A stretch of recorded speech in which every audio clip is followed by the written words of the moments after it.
Let's be honest, Christianity is pretty divided. Between Orthodoxy, Catholicism, Protestantism, and all the various branches and rites between them, there's a lot dividing us at the moment. But how did it even get this way? Jesus prayed for church unity, and yet, because of human sin, there have been a lot of splits through the history of the church. I want to go through every single split in Christian history so we can get a better understanding of how we got to where we are today. So without further ado, here's every church split in history. Sorry, one more thing. Creating a comprehensive list of Christian splits is, unfortunately, an exhaustive process. Across nearly 2,000 years of Christian history, there have also been thousands of splits, schisms, mergers, you name it. I'm going to get as in the weeds as I can on all the major splits and even some significant minor ones. But please note, this doesn't document literally every single little split that has ever happened between a church and another church. All right, let's do it. So, we start in 33 AD with Pentecost. The church is born, the Holy Spirit comes down, and everything's going great, right? Well, not for very long. Pretty early on, we get our very first controversy, the Judaizer controversy. I gotta think about how to talk about this while following YouTube's guidelines. Essentially, there was a part of the body that people would have a surgical procedure performed on them, and that surgery would initiate them into the Jewish faith. This surgery was called circumcision. And basically, some Jewish Christians who had accepted Jesus as the Messiah were telling other Christians, hey, we all had to get this procedure done to become Jewish, and now you have to get this procedure done to become Christian. The Gentile Christians were like, I really don't want to have to get circumcised. Is that mandatory? This gets heated between the two groups, and so the first church council is called the Council of Jerusalem. You can read all about this in the book of Acts. And thankfully, the outcome was sorted out, and the church decided that if you're a Christian, whether you're Gentile or Jewish, circumcision is no longer required. Crisis averted. For now. Then really weird stuff starts to happen. Between 70 to 100 AD, all these little Gnostic sects start growing like fungus everywhere. And all these Gnostic groups had different iterations. They had the Valentinians, the Marcionites. Essentially, all of these groups are claiming to have secret knowledge that was revealed to them by Jesus. Some of them, like the Docetists, claim that they were taught Jesus never really was human at all. He just appeared to be human, which, as you can imagine, doesn't go over well when you're trying to explain the gospel. Wow, so you're telling me that Jesus physically suffered on the cross for me? No, he just looked like he was suffering. Yeah, that didn't go over well with the mainstream church. And most of these groups just fizzled out on their own, except for a big one, the Marcionite movement. The Marcionite movement can find its origins in 144 AD, when Marcion of Sinope gets kicked out of the church for heresy. Marcion taught many things that went against mainstream Christian thought, like the God of the Old Testament is a lesser, inferior, and even evil God who's trying to fight against Jesus' Father. Marcion threw out the entire Old Testament because of this, and most of the New Testament too. He just kept the Gospel of Luke and some of Paul's letters. When the church excommunicated Marcion for these beliefs, he just went on and started his own church instead. And it was actually pretty successful for a while, but it too fizzled out kind of on its own. Though some say the Marcion heresy lurks in corners of this world to this day. Then in 156 AD, a guy named Montanus shows up, claiming to have received new prophetic revelations from Jesus. Montanus and his followers were all about prophecy, spiritual gifts, and a really intense form of asceticism. They thought the mainstream church was getting too comfortable and they needed a new dousing of the Holy Spirit. Sound familiar? Yeah, this tension between the institutional church and charismatic movements doesn't seem to go away in church history. Fun fact, early church father Tertullian actually joined the Montanist movement, which also eventually fizzled out on its own. At this point, you'd think maybe we've worked out the kinks, maybe we've gotten past some of these petty disagreements. Oh, but you would be wrong. Around 190 AD, we get the Easter controversy, which isn't as pleasant as it sounds. Essentially, the disagreement was between the churches of the East and the churches of the West. The Eastern Church wanted to celebrate Easter on the same day as Passover, regardless of what day of the week it landed on. The Western churches insisted, though, Easter needs to be celebrated on a Sunday. This debate went on for decades and surprisingly got really heated over a calendar disagreement. But this tension between East and West doesn't end here. It actually just keeps building and building. We'll get there, don't worry. Throughout this whole period of the early church, Christians are suffering from waves of persecution and peace. Persecution and peace. It all just depends on who is in power in Rome at the time. This persecution led to a lot of intense discussions that ultimately culminated in 251 AD. Because during persecution, some Christians under pressure deconverted from the Christian faith. They even gave up pieces of scripture to the Roman Empire to be destroyed. When the persecution ended, a lot of these people wanted to be welcomed back into the church. And a question arose: what do we do with all these people? They betrayed us.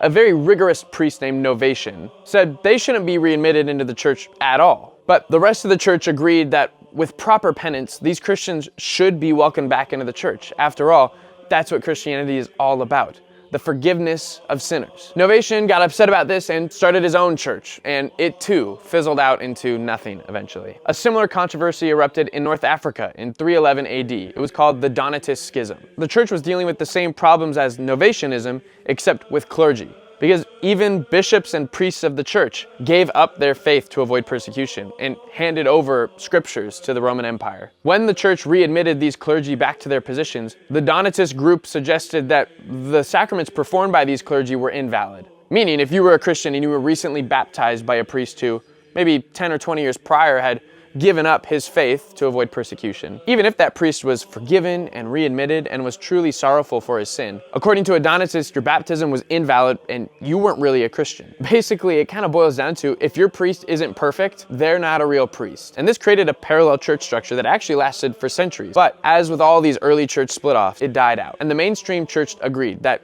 if people like Peter can fall away and return back to Christ, anybody can. As we enter into the imperial era, there was a bishop named Arius, and Arius taught that while Jesus was special, he was ultimately a created being by God the Father. Therefore, Jesus was lesser than the Father and was not fully God. The Arian church spread like wildfire, and for a while it seemed like Arian Christianity was going to win out. That is until 325 AD, when Constantine called the First Council of Nicaea. The council condemned the Arian heresy and stated that Jesus is fully God and fully man. And while that's great on paper, Arianism still was thriving in Germanic tribes all across Europe. So while the rest of the church went with Nicene Christianity, huge portions of Europe were Arian Christians for hundreds of years. It just goes to show, just because something's mainstream doesn't mean it's right. Arianism also fizzled out, and while great heroes arose from the fight against Arianism, there's a lot of pain. In 431 AD, another council was held, the Council of Ephesus, and this council condemned Nestorianism. The idea that Jesus was essentially made up of two separate persons, one divine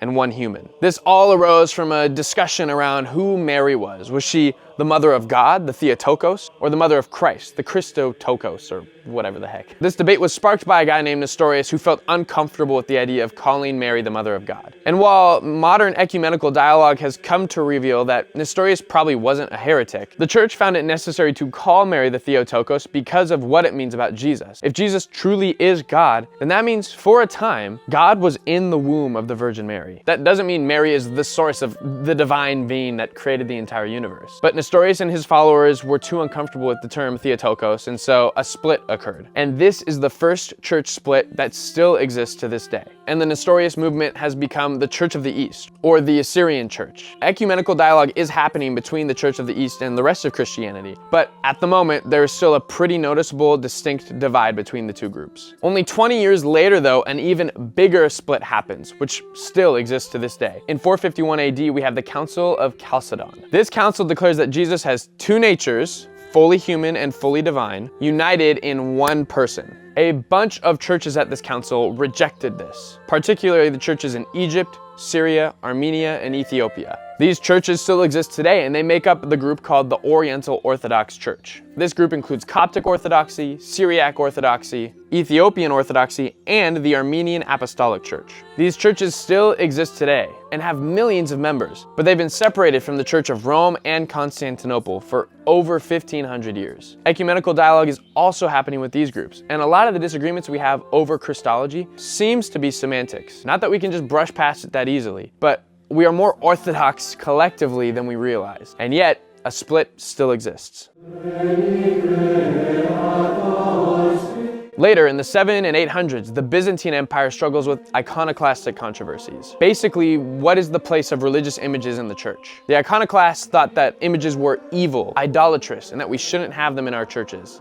Iconophiles thought that images and statues were fine and that they should be used for worship. This created all kinds of splits and counter-splits. Some emperors of the Byzantine Empire were iconophiles, while others were iconoclasts. Monks flee to the west, relationships between the east and the west get even more strained than they already are. It became a huge mess. The Second Council of Nicaea was ultimately called, and its conclusion was that icons are fine to use within the church, because Christ sanctified matter through his own material existence. In a sense, he baptized the physical world. But clearly, this is still a disagreement that many churches have today, with many different interpretations on what the conclusions are at this council. In 863, the strain between East and West continues to increase, and we get the Phocian Schism, which is basically a dress rehearsal for the Great Schism. Patriarch Photius of Constantinople and Pope Nicholas I get into a huge disagreement over who has authority over the newly converted Bulgaria. They excommunicate each other over this, and though it does get resolved, it shows how tense things were becoming between the Eastern Church and the Western Church. And then, the big one happens. In 1054 AD, the Great Schism occurs, which leads to the official split between the Eastern Orthodox Church and the Roman Catholic Church. This wasn't just some minor theological disagreement. As we see, this event was a culmination of growing tension between the East and the West, especially over issues like papal authority, the Filioque controversy, clerical celibacy, and even different liturgical practices. This Great Schism has sent ripple effects that still affect the church today. And from this point on, you have Eastern Christianity developing on one trajectory and Western Christianity developing on a completely different one. And so, now that we have an Eastern Church and a Western Church, let's see how these groups manage to split themselves even further. In the East, you start getting national Orthodox churches declaring independence from Constantinople. In 1448, the Russian Orthodox Church declares autocephaly, meaning independence. You also have the Bulgarian Orthodox Church, which got independence way back in 927, but renewed it in 1235. The Serbian Orthodox Church in 1219 also declared autocephaly, and tons of others. These splits weren't necessarily hostile. The Eastern Orthodox Church actually prides itself on its autocephalous DNA. These national Orthodox churches are, for the most part, all in communion with each other. But even today, we can see that they aren't in perfect communion. In the West, things get really wild. From 1378 to 1417, you have what's called the Western Schism, when there were literally multiple people claiming to be Pope at the same time. The Council of Constance finally sorts this issue out, and from here on out, we've had one pope ever since. But imagine being a Christian during this period and trying to figure out who you're supposed to follow. I do not envy Western Schism Christians. While all this is happening, you of course have different heretical groups popping up. Fungi never ceases to exist. The Cathars in southern France believed the material world and created their own church structure. The Catholic Church responds with the Albigensian Crusade. As the medieval Western Church develops, a lot of people that were a part of the church weren't fans of how they were seeing the church adapt and evolve as time progressed. One of these groups was called the Waldensians, founded by Peter Waldo. This group is persecuted heavily by the Catholic magisterium, and they actually flee to the Cottian Alps, where they wait out the Catholic Church until they rejoin the Protestant Reformation. In 1415, Jan Hus, a proto-Protestant reformer, gets burned at the stake for some of his Reformation proposals, and followers of Hus create the Hussite movement. This splinter group also splits into several different expressions, some more radical, some more moderate. And it eventually leads to a proto-Protestant church called the Moravian Church, which still exists to this day. But the reforming doesn't stop